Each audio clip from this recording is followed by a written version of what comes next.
معركة الذهن لجويس ماير. العقل هو أرض المعركة، دي الجملة اللي ابتدى بيها الكاتب كتابه. وضح إننا في حرب مش مع بشر لكن مع إبليس وجنوده، والعدو بيحاول يهزمنا عن طريقة سياسة بيتبعها وخطة مدروسة كويس بيعتمد عليها عشان يخدعنا. إبليس كذاب، وهو بيكذب علينا ويقول لنا أمور مش صح على نفسنا وعلى الآخرين وعلى ظروف حياتنا. هو مش بيقول كل الأكاذيب مرة واحدة، لكن بيخترق ذهننا بفكرة صغيرة فيها شك أو خوف أو عقلانية، ويتحرك ببطء وحذر. وهو دارس كويس خطته، وكمان دارس شخصيتنا، عارف اللي بيعجبنا واللي بنكرهه واللي بنقلق أو بنخاف منه، عارف كويس نقط ضعفنا، وهدفه إنه يهزمنا مهما كلفه الأمر من وقت. فهو صبور ومثابر جدا. وضح الكاتب إن سياسة واستراتيجية إبليس إنه يبني حصون جوه أذهاننا، والحصن هو المكان اللي بيسجننا فيه إبليس ويأيدنا نتيجة لطريقة تفكير معينة نفكر بيها، ومنها نفقد السيطرة على تصرفاتنا لأننا فقدنا السيطرة على أفكارنا. وسأل الكاتب سؤال: إمتى أعرف إن حالة ذهني مش طبيعية؟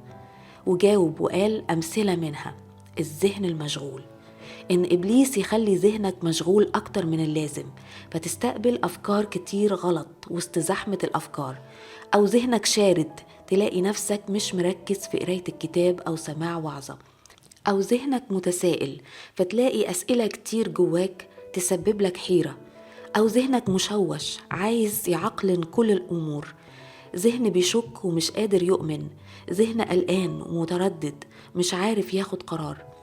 والكتاب المقدس بيقول إن أسلحة محاربتنا ليست جسدية بل قادرة بالله على هدم حصون، بمعنى إن الله أعطانا الأسلحة الروحية اللي نقدر نحارب بيها إبليس. والكاتب وضح إنك محتاج تكون ليك علاقة حقيقية بربنا، مش بس بتسمع عنه، لكن قبلت يسوع مخلص شخصي وأخدت خطوة توبة حقيقية، وبقى هو الملك على حياتك. في الحالة دي بس تقدر تتمتع بالأسلحة اللي اداها لك ربنا عشان تحارب بيها إبليس. ومن الأسلحة دي: 1. سلاح الكلمة، عن طريق معرفة الحق في كلمة الله، فقراية الكلمة باستمرار ودراستها والتمسك بيها وحفظها وترديدها والتسبيح بيها بيجدد ذهننا.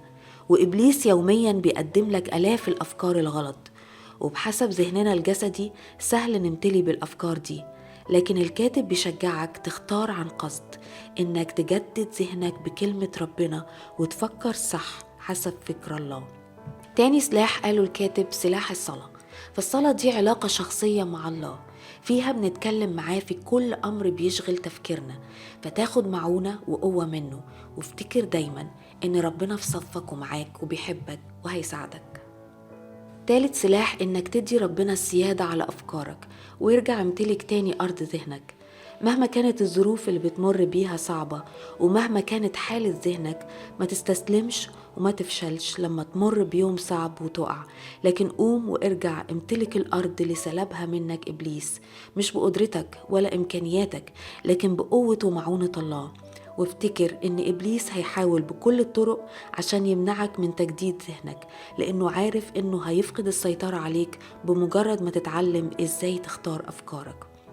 وبينصحك الكاتب إنك تمتحن أفكارك لما تواجه أمر. مثلا لو حسيت في يوم بالإحباط والفشل، راجع اللي بتفكر فيه. هل أفكارك من نوع أنا فاشل، الأمر صعب، أنا زهقت من المحاولة، الله مش بيسمعني؟ لو لقيت نفسك مليان بالأفكار السلبية، ارفض بسرعة الأفكار دي وارفع قلبك لربنا وصلي وحط الأفكار قدام ربنا واسمح له يجدد ذهنك، فتلاقي نفسك بتشكره وعينيك بتتفتح على صلاحه ومراحمه اللي مالية حياتك، وتتملي بالسلام والنصرة. الكتاب المقدس بيقول إن كما يفتكر الإنسان في قلبه هكذا يكون. فكر أفكار إيجابية على حياتك، لأن ده بيملاك بالإيمان والرجاء. وهنا بيقول لنا الكاتب إن مشكلة بعض الناس إنهم بيخافوا يتوقعوا أمور لحياتهم بسبب تجارب مؤلمة مروا بيها خيبت أملهم، فاختاروا يرفضوا الأمل عشان يحموا نفسهم من ألم خيبة الأمل، فتبقى أفكارهم سلبية وكلماتهم سلبية وحياتهم حزينة. لو كنت من النوع ده، افتكر إن مش دي الحياة اللي ربنا عايزك تعيشها. واجه الأمر واعترف إنك شخص سلبي، واطلب من ربنا يغيرك حتى لو أخد الأمر وقت، وتملي بفكرة إن الله ليه خطة صالحة لحياتك. وحتى لو الأمور مشيت مش زي ما كنت عايز أو متوقع، لكن الله يقدر يحول حتى الأمور الصعبة اللي مريت بيها لخيرك. وافتكر كل شوية تسأل نفسك إيه هي حالة ذهنك. الكتاب رائع ومليان الأفكار العميقة، بنشجعك تشتريه وتقراه، وأكيد هتستفاد لما تطلع عليه بالتفصيل. ربنا معاك.